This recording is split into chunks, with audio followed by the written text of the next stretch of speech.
আজকে আমরা পড়ব বিট বা স্বরকম্প সম্পর্কে। তোমাদের এই তরঙ্গের চ্যাপ্টারে এই বিট বা স্বরকম্প খুবই গুরুত্বপূর্ণ একটা অংশ। এইখান থেকে পরীক্ষাতে প্রচুর কোশ্চেন আসে। সাকিবদের যে পরীক্ষাতে যে কোশ্চেন আসছে সেখানে কিন্তু বিট নিয়ে প্রশ্ন আসছে, ঠিক না? আচ্ছা, দেখো তাহলে প্রথমে আমরা দেখি যে বিট বা স্বরকম্প কখন তৈরি হয়। ঠিক আছে, বিট বা স্বরকম্প কখন তৈরি হবে? বিট বা স্বরকম্প তৈরি হয় দুটি শব্দ তরঙ্গের উপরিপাতনের ফলে। ঠিক আছে, যে বিট বা স্বরকম্প তৈরি হয় দুটি শব্দ তরঙ্গের উপরিপাতনের ফলে। এখন যে কোনো দুইটা শব্দ তরঙ্গের উপরিপাতনের ফলে কি বিট তৈরি হবে? না, সেই শব্দ তরঙ্গ দুইটার বিস্তার সমান হইতে হবে এবং তাদের মধ্যে কম্পাঙ্কের একটা পার্থক্য থাকতে হবে, এবং এই কম্পাঙ্কের পার্থক্যটা হইতে হবে খুবই ক্ষুদ্র। এই কম্পাঙ্কের পার্থক্যটা হইতে হবে খুবই ক্ষুদ্র, যা হবে লেস দেন 10 হার্জ। গত ক্লাসে লাস্টের দিকে এই সম্পর্কে আমি কিছু কথাবার্তা বলছিলাম, যারা গত ক্লাসটা করছিল তাদের মনে থাকার কথা, ঠিক না? তাহলে কম্পাঙ্ক সমান হওয়া যাবে না, কিন্তু আবার বিস্তারটা কি হইতে হবে? সমান হইতে হবে। আর কম্পাঙ্ক সমান হওয়া যাবে না, কিন্তু কম্পাঙ্কের পার্থক্যটা আবার 10 হার্জের চেয়ে বেশি হওয়া যাবে না। তাহলে এমন দুইটা শব্দ তরঙ্গ যাদের বিস্তার সমান এবং তাদের কম্পাঙ্কের মধ্যে একটা পার্থক্য আছে এবং তা 10 হার্জের চেয়ে কম, তাহলে সেই দুইটা শব্দ তরঙ্গের উপরিপাতনের ফলে একটা ঘটনা তৈরি হয়, সেটাকে আমরা বলতেছি বিট। তাহলে সেই ঘটনাটা কি, আসলে বিটের মধ্যে কি ঘটে? বিটের মধ্যে যে জিনিসটা ঘটে সেটা হচ্ছে যে একই স্থানে, একটা নির্দিষ্ট স্থানে একটি নির্দিষ্ট সময় পর পর, ঠিক আছে, বা পর্যায়ক্রমিক ভাবে জোরে শব্দ শোনা যাবে, আস্তে শব্দ শোনা যাবে, আবার জোরে শব্দ শোনা যাবে, আবার আস্তে শব্দ শোনা যাবে। তাহলে দেখো, তাহলে এখানে কি ঘটতেছে যে একই স্থানে পর্যায়ক্রমিক ভাবে শব্দের তীব্রতা হ্রাস বৃদ্ধি ঘটতেছে, ঠিক না? শব্দ জোরে শোনা বা আস্তে শোনা এটা কিসের উপর নির্ভর করে? শব্দের তীব্রতার উপরে। তাহলে শব্দ যেহেতু একবার আস্তে আস্তে জোরে হচ্ছে, আবার আস্তে আস্তে একদম আহ আর কি লাউডনেসটা জিরো হয়ে যাচ্ছে, আবার আস্তে আস্তে সর্বোচ্চ লাউডনেসে যাচ্ছে, এরকম যে লাউডনেসের যে হ্রাস বৃদ্ধি ঘটতেছে, ঠিক আছে, এটা কি জন্য ঘটতেছে? এটা ঘটতেছে কারণ তরঙ্গের যে উপরিপাতিত যে দুইটা শব্দ তরঙ্গ ছিল তাদের ফলে যে নতুন একটা লব্ধি তরঙ্গ তৈরি হয়েছে, তার যে বিস্তারটা সেটা হ্রাস বৃদ্ধি ঘটতেছে। ঠিক আছে, তাহলে এই যে যে শব্দ তরঙ্গের বিস্তার বা তীব্রতার পর্যায়ক্রমিক হ্রাস বৃদ্ধি ঘটে। তাহলে বিট ঘটনাটা তোমরা সবাই বুঝতে পারছো?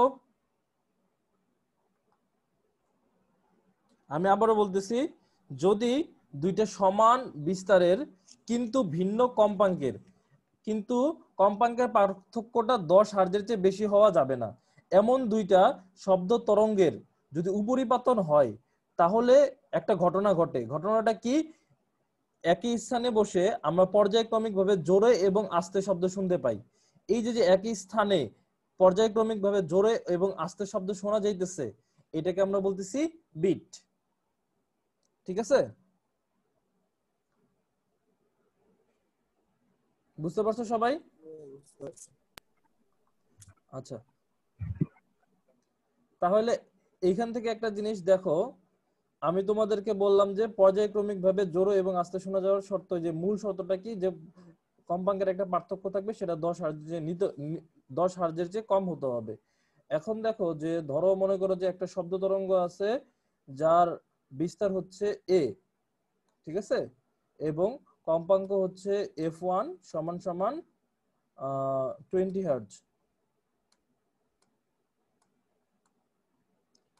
আরেকটা শব্দ তরঙ্গ আছে, তার বিস্তারও হচ্ছে এ, কিন্তু তার কম্পাঙ্ক F2, এটা হচ্ছে 12 হার্জ। এই দুইটা শব্দ তরঙ্গের যদি উপরিপাতন হয় তাহলে কি বিট তৈরি হবে নাকি হবে না?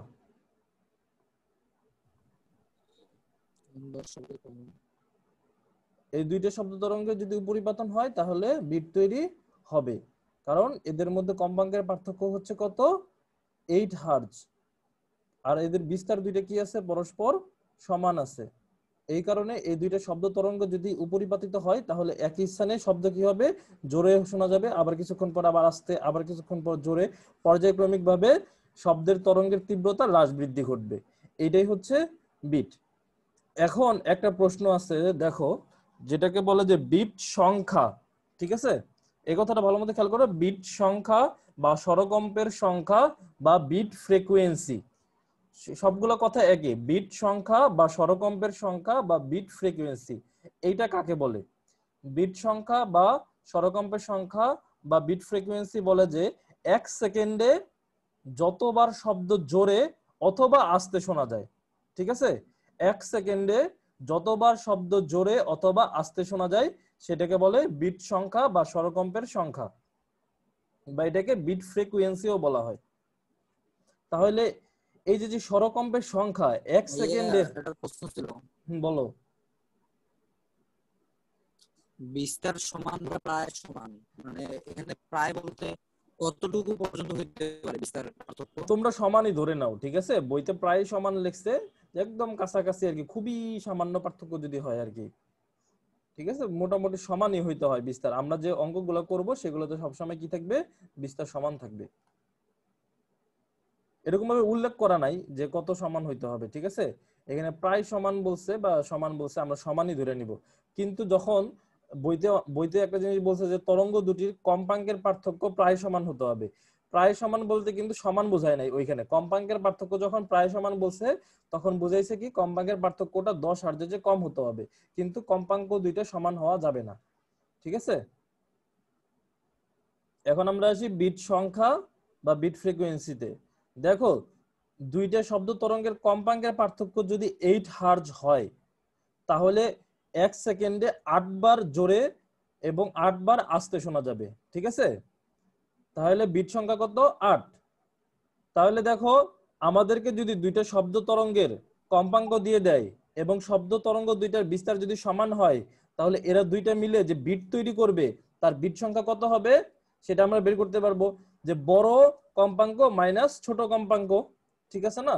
তাহলে বিট সংখ্যা, এটাকে অনেক সময় এন দ্বারা প্রকাশ করা হয়, তাহলে বিট সংখ্যা সমান সমান বড় কম্পাঙ্ক মাইনাস, আচ্ছা এই চিহ্ন দেই যেটা বড় হবে আর কি, বড় কম্পাঙ্ক মাইনাস ছোট কম্পাঙ্ক, এটা হচ্ছে কি বিট সংখ্যা। ঠিক আছে, বিট সংখ্যাটা কি?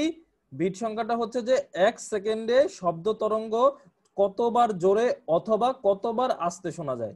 ঠিক আছে, কতবার ম্যাক্সিমা বা কতবার মিনিমা তৈরি করে। ঠিক আছে, আমরা যখন এই পড়ছিলাম গত ক্লাসে, তোমার তরঙ্গের ব্যতিচার পড়ছিলাম, তখন কিন্তু আমরা দেখছিলাম যে এই ম্যাক্সিমা বা গঠনমূলক ব্যতিচার আর একটা কি মিনিমা বা ধ্বংসাত্মক ব্যতিচার।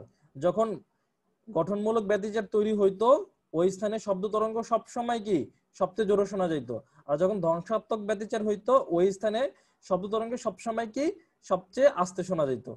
ঠিক আছে, কিন্তু যখন আমরা বিট নিয়ে আলোচনা করতেছি এই ঘটনাটা ঘটতেছে কি একই স্থানে, তার মানে তুমি একই স্থানে শব্দ তরঙ্গ জোরে শুনবা আস্তে শুনবা, তাহলে শব্দ তরঙ্গ যে জোরে বা আস্তে শোনা বা শব্দ তরঙ্গের তীব্রতাটা এটা কার সাথে সাথে চেঞ্জ হইতেছে? সময়ের সাথে সাথে চেঞ্জ হচ্ছে। ঠিক আছে, তাহলে আবার বলতেছি বিট সংখ্যাটা কি? এক সেকেন্ডে শব্দ তরঙ্গ যতবার জোরে বা যতবার আস্তে শোনা যায় সেটাই হচ্ছে বিট সংখ্যা। বিট সংখ্যা কিভাবে বের করে? দুইটা শব্দ তরঙ্গের মধ্যে যেটা বড় কম্পাঙ্ক সেটা থেকে ছোট কম্পাঙ্ক বিয়োগ দিলে বিট সংখ্যা বের হয়ে যাবে। ঠিক আছে, এখন এটা কিভাবে আসলো সেটা আমরা একটু দেখার চেষ্টা করি। দেখো, আমরা দুইটা শব্দ তরঙ্গ নিলাম, একটা হচ্ছে y1 equals to a sin omega 1t minus k1x। ঠিক আছে, আবার আরেকটা শব্দ তরঙ্গ নিলাম যেটা হচ্ছে y2 equals to a sin omega 2t minus k2x। এখানে দেখো, শব্দ তরঙ্গ দুইটার বিস্তার কি সমান, তবে কম্পাঙ্ক কি ভিন্ন। আর দেখো, শব্দ দুইটা একই মাধ্যমে আছে, তার মানে শব্দ তরঙ্গ দুইটার বেগ কি সমান। তাহলে আমরা জানি v equals to f lambda. তাহলে দেখো, f যেহেতু ভিন্ন তাহলে v যদি সেম রাখতে হয় তাহলে ল্যামডাও কি হইতে হবে?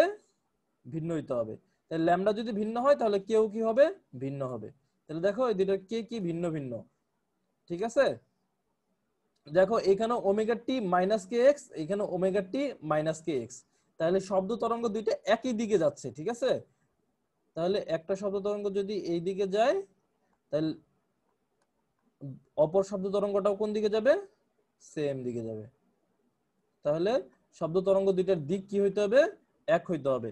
যখন আমরা স্থির তরঙ্গ পড়ছিলাম তোমাদের মনে থাকার কথা, শব্দ তরঙ্গ বা তরঙ্গ যে আর কি, সে তরঙ্গ দুইটার দিক কি হইতে হইতো, ভিন্ন হইতে হইতো বা বিপরীত হইতে হইতো। আসলে শব্দ তরঙ্গ দুইটার বা তরঙ্গ দুইটার দিক ভিন্ন হইতে হইতো কোন ক্ষেত্রে, স্থির তরঙ্গের ক্ষেত্রে। কিন্তু বিট তৈরির ক্ষেত্রে শব্দ তরঙ্গ দুইটার বেগের দিক কি হইতে হবে, একই দিকে হইতে হবে, ঠিক আছে। বিস্তার এক হতে হবে, তবে কম্পাঙ্ক ভিন্ন হইতে হবে, আর কম্পাঙ্কের পার্থক্যটা 10 হার্জের নিচে হইতে হবে। এখন একটা জিনিস দেখো, আমরা সব জায়গায় কিন্তু করব না, শব্দ তরঙ্গের পর্যায়ক্রমে কেমন হ্রাস বৃদ্ধি হচ্ছে সেটা দেখবো না। আমরা একটা জায়গা চুজ করে সেই জায়গায় দেখবো যে ওই জায়গাতে শব্দ তরঙ্গ সময়ের সাথে সাথে কিভাবে হ্রাস বৃদ্ধি হচ্ছে। তাহলে ওই জায়গা যদি আমরা বের করতে পারি, বাকি সব জায়গায় কি একই রকম ভাবে হবে, ঠিক আছে। তাহলে আমরা কোন জায়গায় বের করব, আমরা বের করব x ইকুয়ালস টু 0 অবস্থানে যে আছে না সেইখানে। তাহলে x ইকুয়ালস টু 0 অবস্থানে যদি আমি নেই, তাহলে এই পুরো টার্মটাই 0 হয়ে যেতেছে। তাহলে উভয় পক্ষ থেকে আমার এই পুরো টার্মটা চলে যাইতেছে, ঠিক আছে, এই কে এর টার্মটা চলে যায়। এই জন্য আমার x ইকুয়ালস টু 0 অবস্থানে বের করাটা কি সুবিধাজনক, ঠিক আছে। তাহলে x ইকুয়ালস টু 0 অবস্থানে যে কণাটা আছে, সেই কণাটার এই যে এই তরঙ্গটা আছে, এই শব্দ তরঙ্গের ফলে সরণ কি হবে, y1 equals to a sin omega t, কারণ কি x এর মান কত, 0, ঠিক আছে। তাহলে এই x ইকুয়ালস টু 0 অবস্থানে যে কণাটা আছে তার এই তরঙ্গের কারণে সরণ কি এইটা, আর x ইকুয়ালস টু 0 অবস্থানে যে কণাটা আছে তার এই যে এই শব্দ তরঙ্গটা আছে তার কারণে সরণ কি হবে এইটা। তাহলে দেখো x ইকুয়ালস টু 0 অবস্থানে যে কণাটা আছে তার উপর দুইটা তরঙ্গের কারণে সরণ তৈরি হইতেছে, ঠিক আছে। তাহলে এর লব্ধি সরণ কি হবে, এই দুইটার যোগফল। তাহলে আমরা বলতে পারি x ইকুয়ালস টু 0 অবস্থানে যে কণাটা আছে তার লব্ধি সরণ y equals to y1 plus y2। এখন এই যে আমরা y1 আর y2 যোগ করে দিলাম, y1 equals to a sin omega 1t আর y2 equals to a sin omega 2t। এখান থেকে আমরা a কমন নিয়ে নিলাম, তাহলে আমাদের থাকলো a into sin omega 1t plus sin omega 2t। তাহলে sin omega 1t plus sin omega 2t, এটাকে আমরা বলতে পারি না sin c plus sin d।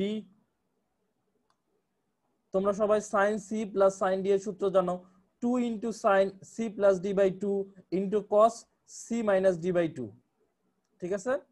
তাহলে এইটার বদলে আমরা কি লিখতে পারি, 2 into sin omega 1t plus omega 2t divided by 2 into cos omega 1t minus omega 2t divided by 2, ঠিক আছে।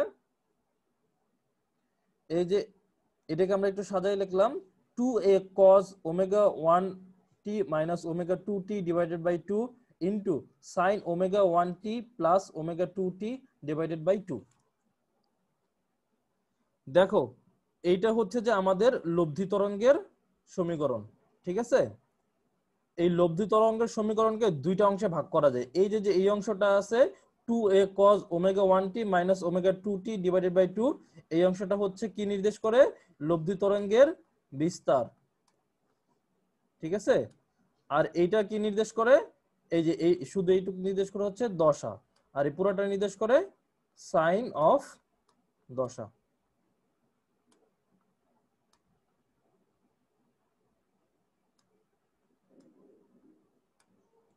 আচ্ছা দেখো এইখানে যে বিস্তারের মধ্যে কিন্তু টি আছে, ঠিক না। তাহলে টি চেঞ্জ হওয়ার সাথে সাথে বিস্তারটা কি হবে, চেঞ্জ হবে। টি চেঞ্জ হওয়ার সাথে সাথে বিস্তারটা কি হবে, চেঞ্জ হবে।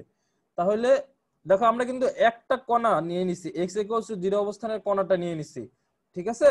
সেই কণার বিস্তার কি, টি চেঞ্জ হওয়ার সাথে সাথে সময়, তার মানে সময় চেঞ্জ হওয়ার সাথে সাথে বিস্তারটা কি হচ্ছে, চেঞ্জ হচ্ছে।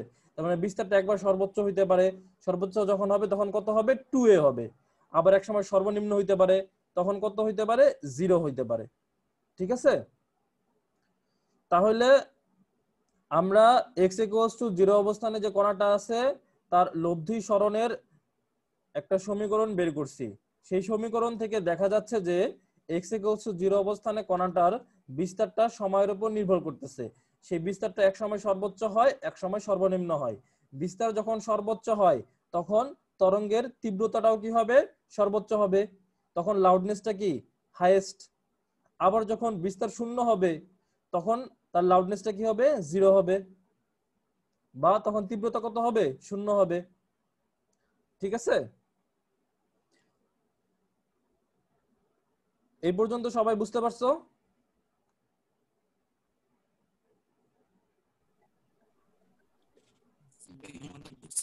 এর পরের ভাইয়া এই যে y=1 y1 + y2 একটু আরেকবার সামারি যদি করতেন দেখো নিচ থেকে যোগ y1 করাটা। y1 + y2 এটা তো জানো যে তরঙ্গের উপরিপাতন নীতি, কিন্তু এটা ঠিক না? এটা তো অলরেডি অনেকবার পড়ানো হয়েছে, ঠিক না? যদি একটা কণার উপর একই সাথে দুইটা সরল সন্ধিত স্পন্দন আপতিত হয় বা তরঙ্গ আপতিত হয়, তাহলে সেই কণার লব্ধি সরণ কি হয়? সেই সরণ দুইটার যোগফল বা ভেক্টর যোগফল। তাহলে এই যে x = 0 অবস্থানে যে কণাটা আছে তার লব্ধি সরণ হবে কি? তার উপর যে দুইটা সরণ আপতিত হয়েছে তাদের ভেক্টর যোগফল। তাদের আমরা ভেক্টর যোগ করে দিচ্ছি। তাহলে তাদের ভেক্টর যোগ করার ফলে কি আসলো আমাদের? সে যোগফলটা আসলো 2a cos ω1t - ω2t / 2 into sin ω1t + ω2t / 2। ঠিক আছে? এইটা আসলো x = 0 অবস্থানের কণার লব্ধি সরণের সমীকরণ। এই সমীকরণটাকে এই যে y = 2, এই যে এই অংশটুকুকে দুইটা অংশে ভাগ করা যায়। একটা হচ্ছে এইটুক, এই যে আমি চিহ্ন দ্বারা বুঝাই দিছি আর কি। একটা হচ্ছে যে এইটুক, ঠিক আছে? এই যে এই অংশটুক, এই অংশটুকুকে বলে বিস্তার। ঠিক আছে? আর এই যে এই অংশটুক হচ্ছে সাইন অফ দশা। শুধু এইটুক বললে দশা, আর এই পুরোটাকে বললে সাইন অফ দশা। ঠিক আছে? তাহলে এই যে জি বিস্তারটা, ভাইয়া। এই যে বিস্তারের সমীকরণে কি টি আছে না? দেখো তো, বিস্তার অংশটুকুর ভিতরে কিন্তু টি আছে। তার মানে টি যদি চেঞ্জ হয় তাহলে এই কজের মানটাও চেঞ্জ হইতেছে, ঠিক না? আর কজের মান চেঞ্জ হওয়ার মানে কি? এই 2a cos পুরোটার মানে চেঞ্জ হইতেছে, ঠিক না? তাহলে টি চেঞ্জ হওয়ার সাথে সাথে কি হইতেছে? এই পুরোটার মান কি হইতেছে? চেঞ্জ হইতেছে। তাহলে আমরা বলতে পারি যে সময়ের সাথে সাথে বিস্তারের মানটা পরিবর্তিত হইতেছে, কারণ এই অংশটুকুর মান তো বিস্তার, ঠিক না? তাহলে টি চেঞ্জ হওয়ার সাথে সাথে এই অংশটুকুর মান পরিবর্তিত হচ্ছে। তাহলে সময় চেঞ্জ হওয়ার সাথে সাথে বিস্তার পরিবর্তিত হচ্ছে। ঠিক আছে? তাহলে এই যে জি ভাইয়া। সময় পরিবর্তিত হওয়ার সাথে সাথে বিস্তার পরিবর্তিত হচ্ছে, সেটা কোন জায়গায়? x = 0 অবস্থানের কণা, ঠিক না? মানে কণার একই অবস্থানের বিভিন্ন সময়ে বিস্তার বিভিন্ন হইতেছে। ঠিক আছে? জি ভাইয়া। এইটাই আর কি বলতে যাচ্ছি আমরা। তাহলে দেখো, আমরা জানি যে তরঙ্গের তীব্রতা, ঠিক আছে, I is proportional to a square. ঠিক আছে? তাহলে যদি বিস্তার পরিবর্তিত হয় তাহলে তীব্রতাও পরিবর্তিত হবে। যেখানে বিস্তার শূন্য হবে সেখানে তীব্রতাও শূন্য হবে। যেখানে বিস্তার সর্বোচ্চ হবে সেখানে তীব্রতাও কি হবে? সর্বোচ্চ হবে। তাহলে যখন বিস্তার সর্বোচ্চ হইতেছে তখন তীব্রতাও সর্বোচ্চ হচ্ছে, তখন শব্দটা সবচেয়ে জোরে শোনা যাবে। যখন বিস্তার শূন্য হচ্ছে তখন তীব্রতাও শূন্য হচ্ছে, তখন শব্দটা আর শোনাই যাবে না। ঠিক আছে? বুঝতে পারছো এই পর্যন্ত সবাই?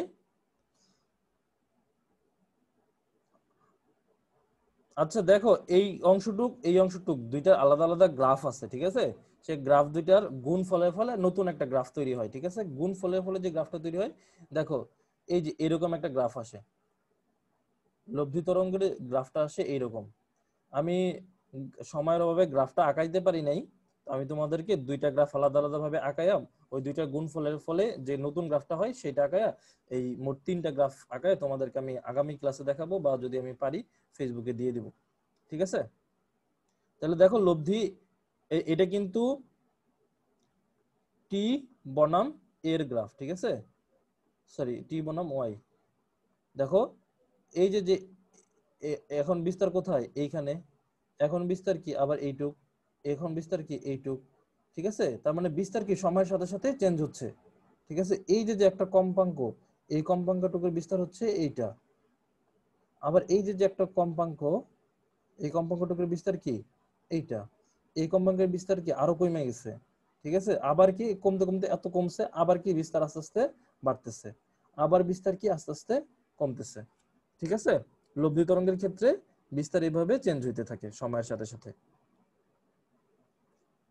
আর বিস্তার যদি চেঞ্জ হয় তাহলে তীব্রতাও চেঞ্জ হবে। আমাদের মূল কনসার্ন হলো তীব্রতা নিয়ে, ঠিক না? লাউডনেস, তীব্রতা, লাউডনেস বা শব্দোচ্চতাটা কি তীব্রতার উপর নির্ভর করে না? আমরা দেখছি না যে যদি আমরা প্রমাণ তীব্রতা বলি, প্রমাণ তীব্রতা বিটা ইকুয়ালস টু, যদি আমরা ডেসিবেলে প্রকাশ করি তাহলে কি আসবে, 10 log I divided by I naught. তাহলে দেখো এইখানে আই যত বড় হবে, ঠিক আছে, তাহলে এই বিটাও কি তত বড় হবে। আই যত ছোট হবে বিটাও কি তত কম হবে।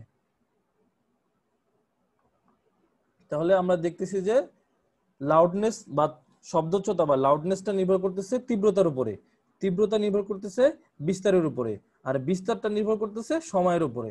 ঠিক আছে, সময়ের সাথে সাথে বিস্তার একবার সর্বোচ্চ হচ্ছে আর একবার সর্বনিম্ন হচ্ছে। তাহলে সময়ের সাথে সাথে তীব্রতাও একবার সর্বোচ্চ হবে সর্বনিম্ন হবে। তাহলে সময়ের সাথে সাথে শব্দ একবার জোরে শোনা যাবে একবার আস্তে শোনা যাবে। তাহলে এই সিকোয়েন্সটা বুঝতে পারছো সবাই?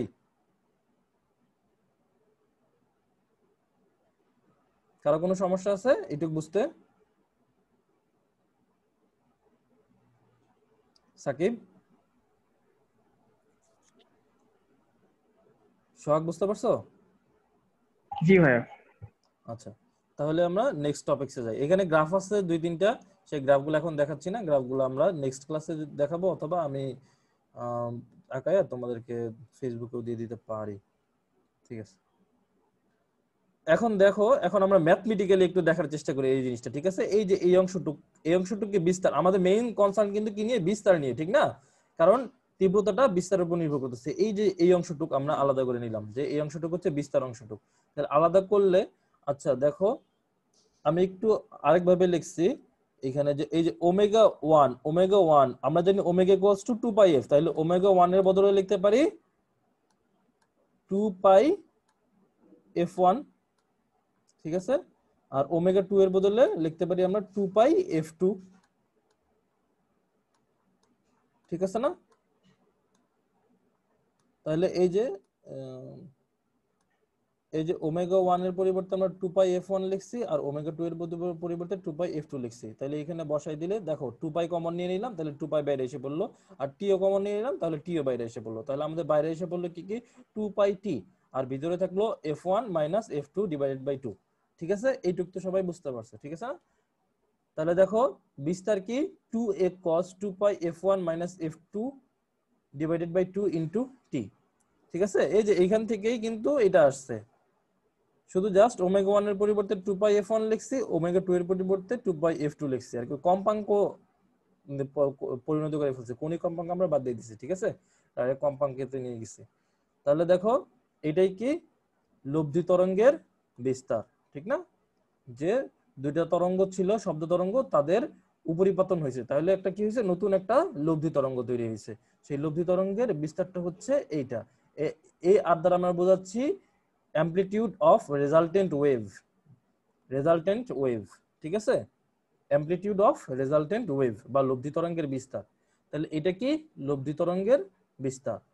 তাহলে দেখো এই অংশটুকুর ভিতরে 2 কিন্তু ধ্রুবক, এ কিন্তু ধ্রুবক, ঠিক না? এ ছিল কি, এই শব্দ তরঙ্গ দুইটার এই যে প্রত্যেকের যে বিস্তার ছিল আলাদা আলাদা ভাবে, ঠিক না? প্রত্যেকের বিস্তার, শব্দ তরঙ্গ দুইটার বিস্তার তো সমান হইতে হইতো, তাহলে দুইটারে আমরা কি ধরে নিছি, এ ধরে নিছি। তাহলে এও তো কি ধ্রুবক। তাহলে এইখানে তাহলে বিস্তারটা চেঞ্জ হবে, বা রেজাল্টেন্ট বিস্তার আর কি, যেটা লব্ধি বিস্তারটা চেঞ্জ হবে কিসের উপর নির্ভর করে, এই যে এই অংশটুকুর উপর নির্ভর করে, ঠিক না? এই কস অফ, এই পুরাটাকে আমরা যদি থিটা বলি, ঠিক আছে, কজের সাথে কি থাকে, কোণ থাকে, তাহলে এটা একটা কোণ, এই পুরাটা একটা কি নির্দেশ করতেছে, কোণ নির্দেশ করতেছে। তাহলে এই থিটার মানটা যখন 0 হবে, ঠিক আছে, তখন এই কস থিটা, কস 0 এর মান কত, 1, ঠিক আছে না? তখন বিস্তারটা কত হবে, 2a হবে। দেখো থিটা যখন 0 হয়, ঠিক আছে, থিটা যখন 0 হয়, তার মানে এই যে পুরো অংশটা যখন 0 হয়, তখন বিস্তারটা কত হচ্ছে, 2a হচ্ছে। আবার দেখো এই পুরোটার মান যখন 2 পাই হবে, ঠিক আছে, সরি পাই হবে, তখন cos পাই মানে cos 180 ডিগ্রি মান কত, -1, ঠিক আছে না? তখন এই পুরোটার মান হবে কি, -2a। ঠিক আছে, আবার এই পুরোটার মান যখন 2 পাই হবে তখন কি হবে আবার cos 2 পাই কত 1, তখন পুরোটার মান হবে কি আবার 2a। ঠিক আছে, cos এর সর্বোচ্চ মান কি, যদি আমরা +1 অথবা যদি আমরা বিপরীত দিকে শুধু মান বিবেচনা করি, দিক বিবেচনা না করি, তাহলে -1ও কি সর্বোচ্চ। এমনিতে যদি আমি বলি cos এর সর্বোচ্চ মান কি +1 আর cos এর সর্বনিম্ন মান কি -1, ঠিক আছে। কিন্তু যদি আমি দিক বিবেচনা না করি, ঠিক আছে, যে প্লাস মাইনাস বিবেচনা যদি না করি, শুধুমাত্র মানটুক বিবেচনা করি, তাহলে কি +1 -1 এটি কি সর্বোচ্চ, আর সর্বনিম্নটা তখন কত থাকে 0 থাকে। ঠিক আছে না। আসলে দেখো যখন আমরা তীব্রতা বের করব, ঠিক আছে না, তীব্রতা যখন বের করব তখন সেটা কিন্তু কি বিস্তারের বর্গের সমানুপাতিক, ঠিক না। তাহলে বিস্তার যদি আমার a হয় 2a হয় তখন তীব্রতা কি 4a² এর সমানুপাতিক হবে, ঠিক না। আর বিস্তারটা যখন আমার এই -2 হবে তখনও কি 4 তীব্রতাটা কি বিস্তারের 4a² এর সমানুপাতিক হবে। আবার যখন তাহলে দেখো +2 হইলেও আমার বিস্তারটা তীব্রতাটা সর্বোচ্চ হইতেছে, -2 হইলেও আমার বিস্তারটা সরি তীব্রতাটা কি সর্বোচ্চ হইতেছে। ঠিক আছে, এটুক বুঝতে পারছো সবাই। আমি +2a -2a দুইটাই কেন নিচ্ছি, +1 -1 দুইটাই কেন আমি নিচ্ছি, আমার এই কথাটুক সবাই বুঝতে পারছো তো সাকিব? দেখো আমরা জানি তীব্রতাটা হচ্ছে বিস্তারের বর্গের সমানুপাতিক, ঠিক আছে না। তাহলে যখন আমি আমার বিস্তারটা যদি 2a হয় তখন আমার তীব্রতা কি হচ্ছে সর্বোচ্চ হচ্ছে, আবার বিস্তার যদি -2a হয় তখনও কি তীব্রতাটা কি হচ্ছে সর্বোচ্চ হচ্ছে, ঠিক না। তাহলে +2a -2a আমরা দুইটাই নিব। আমরা কি নিব তাহলে, cos এর মান যখন +1 হয় তখনও নিব, cos এর মান যখন -1 হয় সেটাও নিব। ঠিক আছে, এই জন্য এই যে থিটাটা আমরা নিচ্ছি, এই থিটার মান যখন 0 হবে, পাই হবে, 2 পাই হবে, 3 পাই হবে, তখন এই তীব্রতাটা কি হবে সর্বোচ্চ হবে, ঠিক না। তার মানে তখন শব্দটা সবচেয়ে জোরে শোনা যাবে, এটাকে বলে ম্যাক্সিমা। ঠিক আছে, তাহলে সেটা কি ম্যাক্সিমাম তীব্রতা হবে। ঠিক আছে, কখন ম্যাক্সিমাম তীব্রতা হবে, যখন এই তীব্রতাটা 4a² এর সমানুপাতিক হবে। তীব্রতা কখন 4a² এর সমানুপাতিক হবে, যখন আমার এই লব্ধি তরঙ্গের বিস্তারটা 2a অথবা -2a হবে। লব্ধি তরঙ্গের বিস্তারটা কখন 2a অথবা -2a হবে, যখন এই যে 2 × f1 - f2/2 × t, এই cos এর পরে যেই পুরো অংশটুক আছে সেই অংশটুকের মান যখন 0 হবে অথবা পাই হবে অথবা 2 পাই হবে অথবা 3 পাই হবে।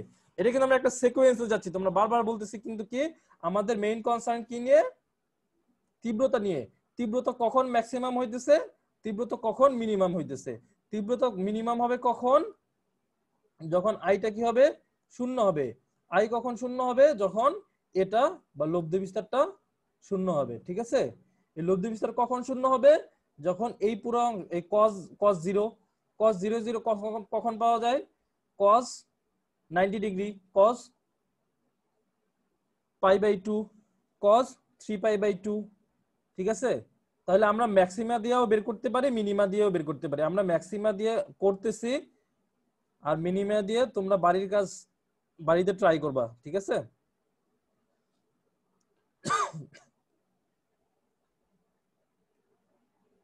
আচ্ছা দেখো তাহলে আমাদের 2π × f1 - f2/2 × t যখন 0 হয়, পাই হয়, 2 পাই হয়, 3 পাই হয়, তখন বিস্তার 2a অথবা -2a হয়। অর্থাৎ তখন আমাদের